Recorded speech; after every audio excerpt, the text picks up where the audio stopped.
this is Miss Moon. I wanted to share a video that covers a topic that a lot of my students and former students can benefit from, especially, in fact, those that are no longer in CDA or CT with me. I still have a lot of former students coming to me from other classes that they're taking now saying, Miss Moon, we remember we did this in your class, but we can't remember how we did it. So can you please show us? So the topic is how to create and manipulate charts in Excel. So the first thing that you need if you're wanting to make a chart in Excel is data. You've got to have some data to work with, otherwise when you make your chart it's just going to be a white box. There's nothing in it. So I have conveniently went and found 5 different states. I just picked them randomly and their populations. So what I'm going to do here is I'm going to create a pie chart from my data. So I'm going to select the data that I want to include in my pie chart, which in this case will be the state names and then the population numbers. So I'm going to go to A2, cell A2, and I'm going to drag over to B6. So that's the data that I'm going to include in my pie chart. Next thing, you need to go to the Insert tab, which is this tab. You have the Home tab, and then Insert tab, and so on. On the Insert tab, you have several different groups. You have a group right here called Tables. This group is called Illustrations, and so on. We're going to the Charts group. In the Charts group, you should see a button that looks like a pie chart. If you put your mouse over it, it actually says Insert Pie or Donut Chart.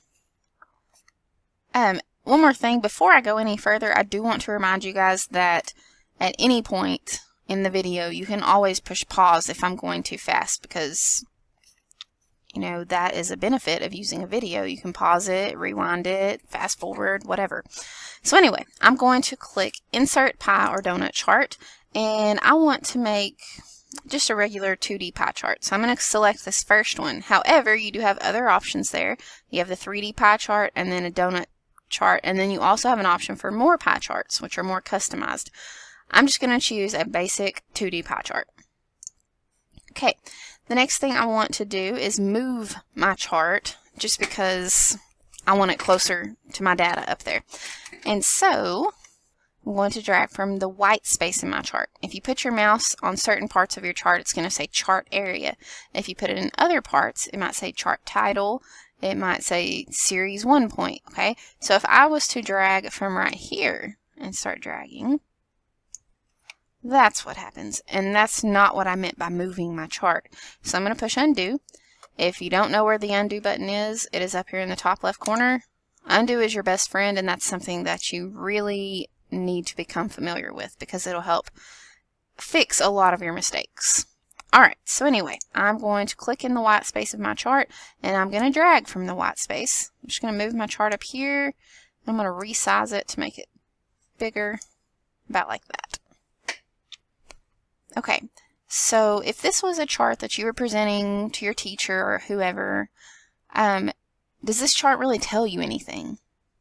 Not much, okay? I mean, it tells you, yeah, Texas is the biggest population. We know that from looking at the legend down there that Texas is gray, but it doesn't tell us the actual number of Texas population. It doesn't have any percentages or anything like that. So that is something I want to show you guys how to get so you can make this so that it's actually usable. Because what is the point of a chart if it's not meaningful and understandable by others? So the first thing you want to do is give your chart a title. So up here where it says chart title, I'm just going to double click and I'm going to start typing. I'm going to type state populations. Notice that it's not typing right here, it's typing up here in your formula bar, but when you push enter, that title will change on the chart itself. I'm going to push enter, and now my title is updated. So before we go and add our percentages and data labels, we want to go up to our chart styles group and choose a style that's going to make our chart more visually appealing, because right now it's just really bland. So I'm going to go to the chart styles group. I'm going to click the more button, which is right here, And let's say we want to choose, I mean, you could literally pick any of these. I'm going to pick this one just because I like its streamlined look.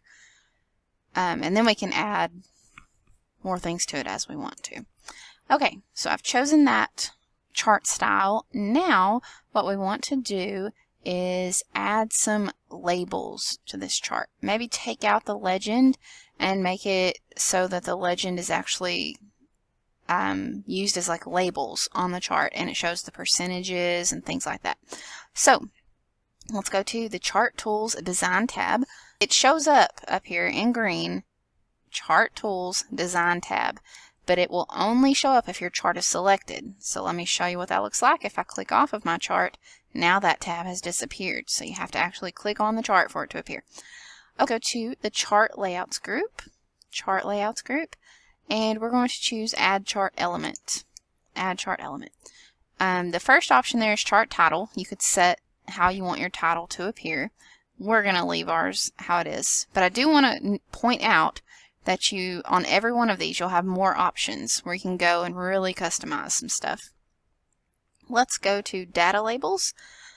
Data labels are something that we want. So I'm going to go over here. You can pull down and see the different types of labels, but we're going to go to more data label options because I want to be able to show you all the different options available to you. When I click that, it's going to put some numbers here, which these are the actual populations of the states. And then over here on the right, we have a section called Format Data Labels, and you should have a section called Label Options. If you do not see that, you just click it. That'll expand it. Or if you're not there, maybe you're on the Fill in Line section. It might look like this. You can always click around. You can find where you need to be. So we're going to the Label Options section. Now let's say we don't want the actual numbers of the population. Maybe we're just looking at percentages. Okay, so I'm going to go over here to Label Options, and I'm going to click the box for percentage. So you can see there that brought up the percentages of each state. Let's say we don't want the value. So I'm going to take off the number. So we've just got percentages now.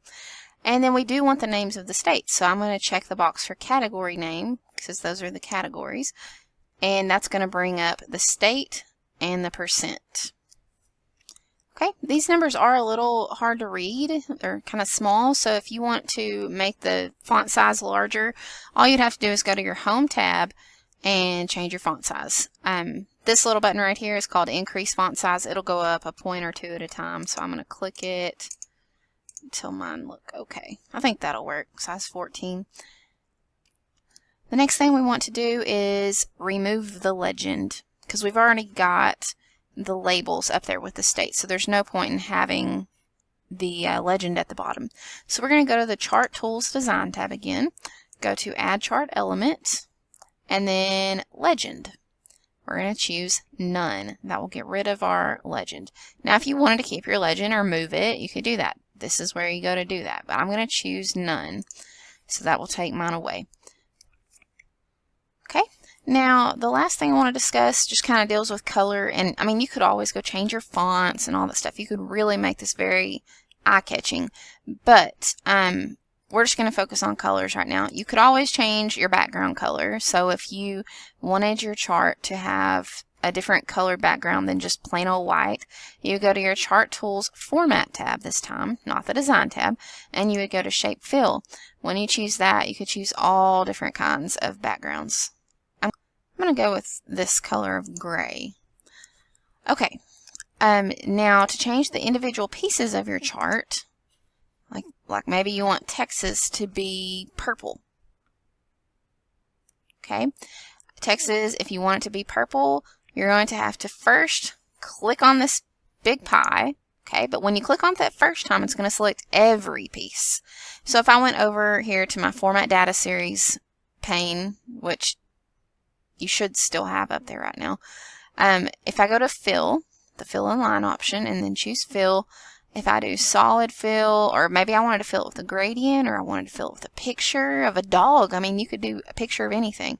I'm going to just do solid fill, just so you guys can see what happens. This case, I filled it I'm going to do fill with orange. That changes every color to orange, every piece of the pie. We don't want that. So I'm going to push undo.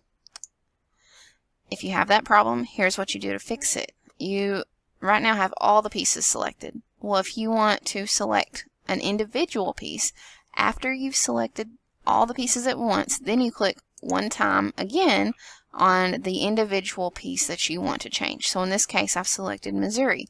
So now if I go over here, I'm going to do a gradient fill this time. Let's say I want to fill Missouri with an orange gradient instead of just a solid orange. Okay, so that'll take care of that one. Then if I want to go to Arkansas, I select it individually.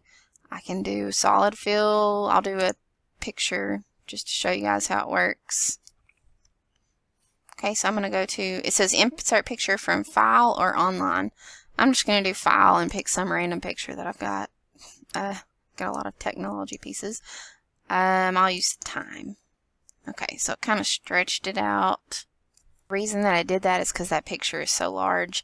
If you had a small enough picture, it would look okay. You could click tile picture as texture. If I click that, watch what happens to the picture. It keeps it in like its normal proportions now, but it's way too large. So I'm just going to leave it like that since we're just practicing. So I'm going to go to South Carolina. Let's say I want South Carolina to actually be a solid fill, and I want it to be hot pink. So I'm going to go to more colors, choose a hot pink. There we go. And I want Montana to be a pattern fill. I want it to have two colors. I want it to have black, and I want it to have the hot pink again. Okay, and I want it to be polka dotted. So I'm going to choose that one for Montana. And then for Texas, every time I'm driving through Texas, I'm always amazed at all the farms. So I'm going to put a picture of a farm. I do not have a picture of a farm saved on my computer, so what I would have to do is find that online. So I'm going to click on my pie piece. I'm going to go over to fill, choose picture, and then I'm going to choose online. I'm going to click online. I'm going to type in farm. And that one should work. We'll see. Sometimes you just have to kind of do trial and error. Try something. If it doesn't work, fix it. Okay, I'm going to try tile and see what it looks like. No. Okay, I'm going to leave it like this. So for Texas, we have a picture of a farm. Okay, so that sums up how you can fill your pie chart in various ways. Make it more attractive. Now in this case, my font looks like I'm going to have to make it even bigger. Maybe bold. Maybe change the color. I'd have to look around and see what works best. I'm going to use that one, I guess. Okay. I'm also going to change the font of my state population's title. Just want to find something that looks a little bit better. Make it bigger too. Okay. Oh, my font went away. There we go. So now we have a pie chart that has been created from scratch, and it's no longer boring. And that'll do it for this video. Thank you for taking the time to watch, and if you have any questions, y'all can come see me. I'm happy to help you.